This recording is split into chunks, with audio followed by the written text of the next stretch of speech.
ये क्या कह रहे हो तुम?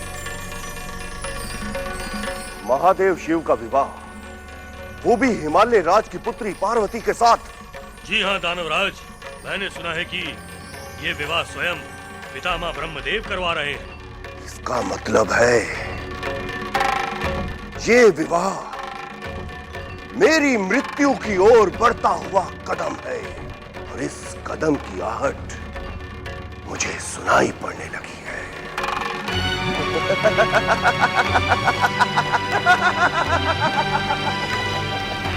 किंतु कोई मृत्यु मेरा कुछ नहीं बिगाड़ सकती।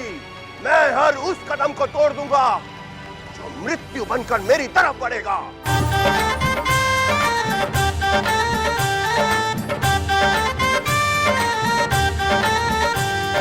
जय शिव शंकर। भ्रष्टासुर, वो देखो महादेव शिव।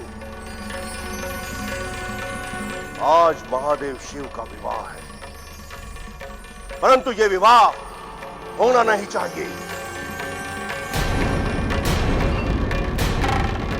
जाओ और जाकर सबका विध्वंस कर दो। जाओ। जो आज्ञा दानवराज। चलो। समय रहते हमें कुछ करना होगा देवर्षि। यदि तारकासुर ने शिव और उनके गणों पर आक्रमण किया तो इसका मतलब है युद्ध, और यदि इस समय युद्ध हुआ तो शिव विवाह में विघ्न उत्पन्न होगा। हमें शीघ्र ये सूचना परमपिता ब्रह्मदेव को दे देनी चाहिए। वे अवश्य कोई उपाय बताएंगे। आप उचित कह रहे हैं देवर्षि, हमें इसी समय ब्रह्मदेव को सूचित करना होगा।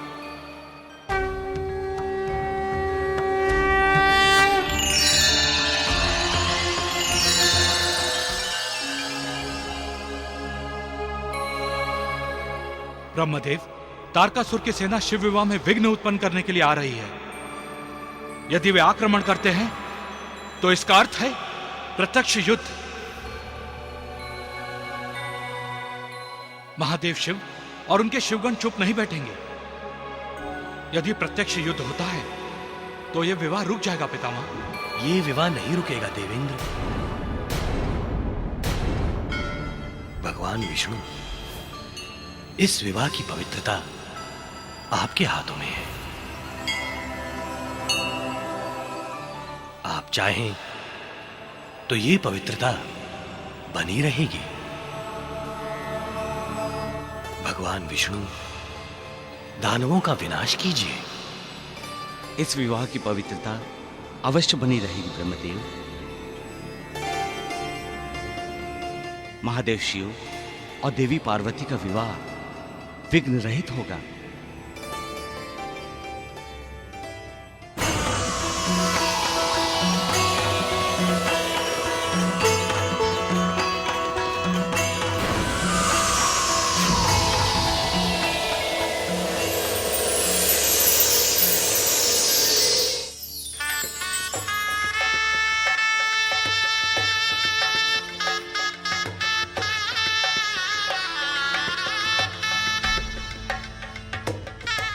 आज हमारी गौरी कितनी सुंदर लग रही है, बिल्कुल मोहिनी रूप। इतनी मोहिनी कि महादेव शिव की दृष्टि हटी ही नहीं इनके मुखड़े से। अरे सखी, अगर ऐसा सच में ही हो गया तो? तब तो वरमाला की रीत ही अधूरी रह जाएगी। अरे महादेव शिव कहीं हमारी इस गौरी को भगा कर ले गए तो?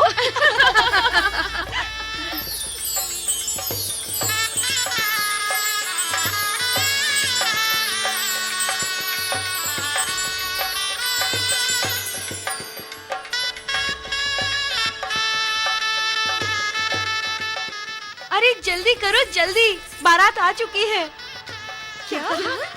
बारात आ चुकी है? चलो चलो देखते हैं। चलो। हाँ महादेव शिव कैसे दिखते हैं, देखते हैं। चलो चलो।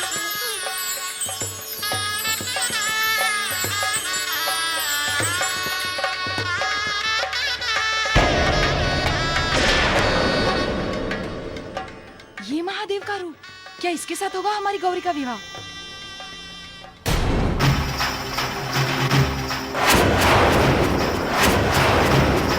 हमारी गौरी ने वर के रूप में चुना भी तो किसे? अरे गौरी अपना पूरा जीवन इनको समर्पित करेगी, इस कठोर रूप के साथ जो भूतों और प्रेतों के बीच निवास करता है। कैसे महाराज हिमालय और राजमाता ने इस विवाह को स्वीकृति दे दी।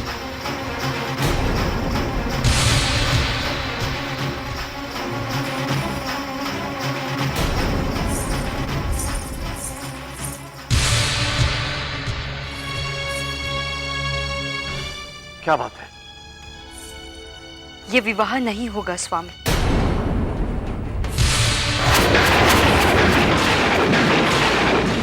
ये विवाह नहीं होगा स्वामी।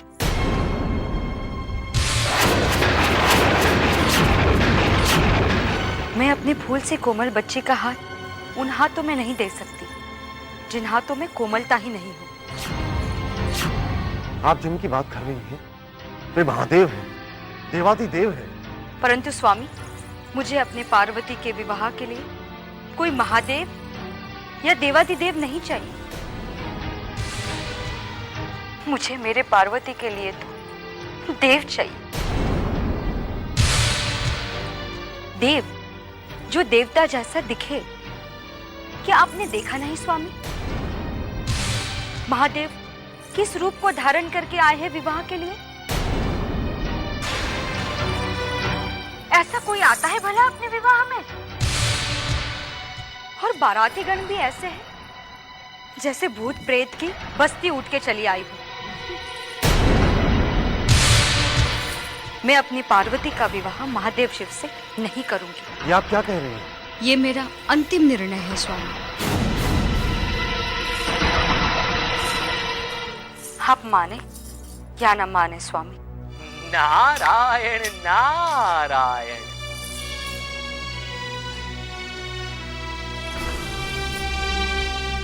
क्या बात है हेमराज, पुत्री के विवाह का इतना शुभ अवसर है और आप दोनों इतने उदास। सब कुशल मंगल तो है ना? मंगल सब अमंगल हो गया देव ऋषि। विवाह के शुभ अवसर पर महादेव शिव ने कौन सा रूप धारण किया है? ये कैसा रूप है?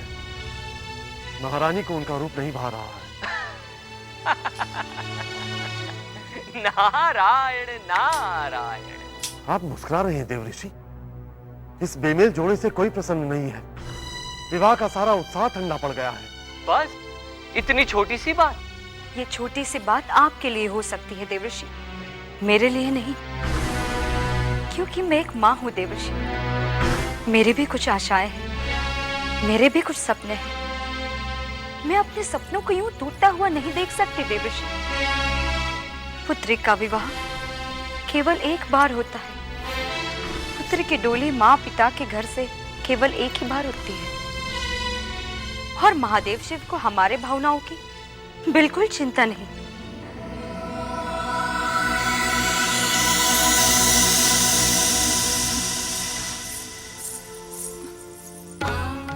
अब क्या होगा? माता ने ये कैसा प्रश्न सामने रख दिया है। वो महादेव शिव के उस रूप को देख रही हैं जो सामने है। उनके उस रूप को क्यों नहीं देख रही हैं जो मेरी आत्मा में है? क्या सृष्टि में उनसे मोहक कोई है? नहीं है। हे महादेव, हे देवाधिदेव, मेरे माता पिता की भावना की कद्र करना। वे आपकी उस मोहक छवि को नहीं देख रहे हैं जिसे मैं देख रही हूँ। नारायण नारायण। आप दोनों महादेव शिव के दर्शन पाकर इतने विचलित क्यों हो रहे हैं? महादेव शिव के सात्विक दर्शन से मन के सारे विकार मिट जाते हैं और आप इन विकारों के अधीन हो रहे हैं। साक्षात कामदेव पर विजय पाने वाले महादेव का महात्म्य तो देखिए। यदि आप सुंदरता को विशेषता देते हैं तो ये बता दूं कि इस त्रिभुवन में उनसे सुंदर और कोई नहीं। तभी तो कहते हैं कि सत्यम शिवम सुंदरम। सत्य महादेव शिव की तरह ही सुंदर है। भोलेनाथ जो देवादिदेव हैं तथा माता पार्वती जो स्वयं मां दुर्गा का रूप है, इन दोनों का मिलन तो युगों युगों से निश्चित है। भगवान शिव के बाहरी रूप पर मत जाइए। उन्हें देखने के लिए तन की आंखों की नहीं, मन की आंखों की आवश्यकता है। तभी आपको साक्षात्कार होगा कि भगवान शिव तथा माता पार्वती एक दूजे के लिए बने हैं।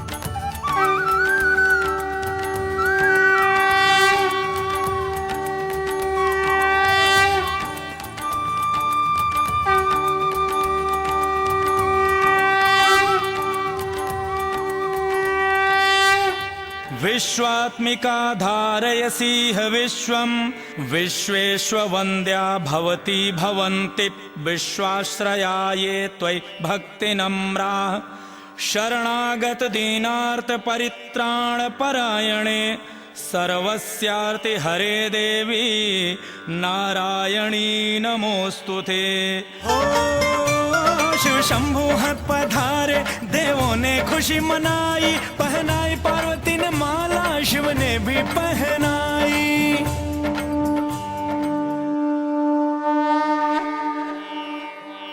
सर्वमंगल मांगल्ये शिवे सर्वार्थ साधिके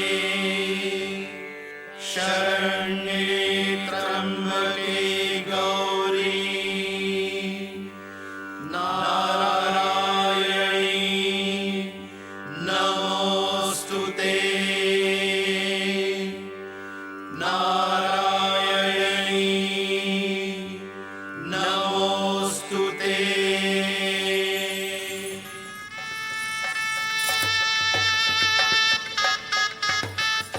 देवी पार्वती, आप देवादिदेव महादेव की प्रिया हैं।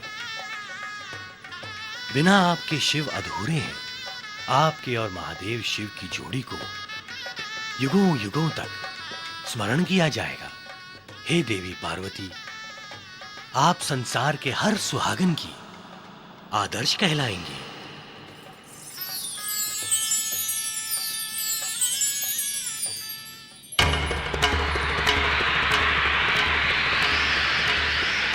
हो रहा महादेव, शिव और पार्वती, विध्वंस कर दो इस यज्ञ को।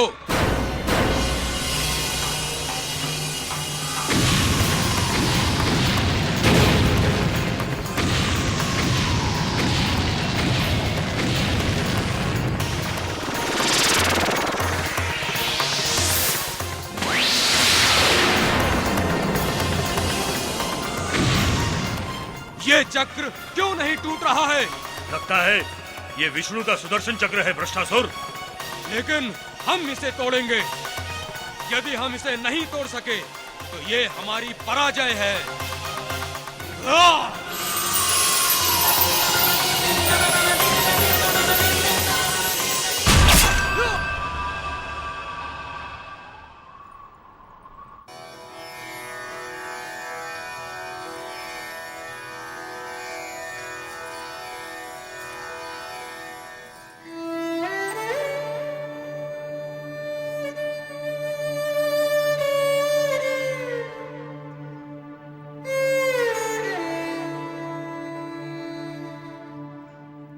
मेरी ओर देखो माता, आप मेरी ओर क्यों नहीं देख रहे? क्योंकि मैं रोना नहीं चाहती। और आज तो बिल्कुल नहीं। पार्वती, मैं आज बहुत प्रसन्न हूं। माँ दुर्गा ने मेरी बेटी को वो सब कुछ दिया जो वो चाहती थी।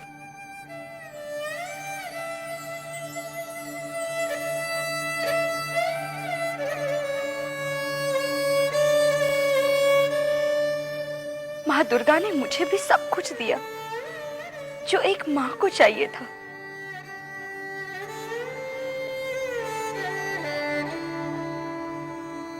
आज मैं दुखी बिल्कुल नहीं हूं। अरे पगली, तुम मेरे इन आंसुओं पे मत जाओ। ये तो खुशी के आंसू हैं, प्रसन्नता के।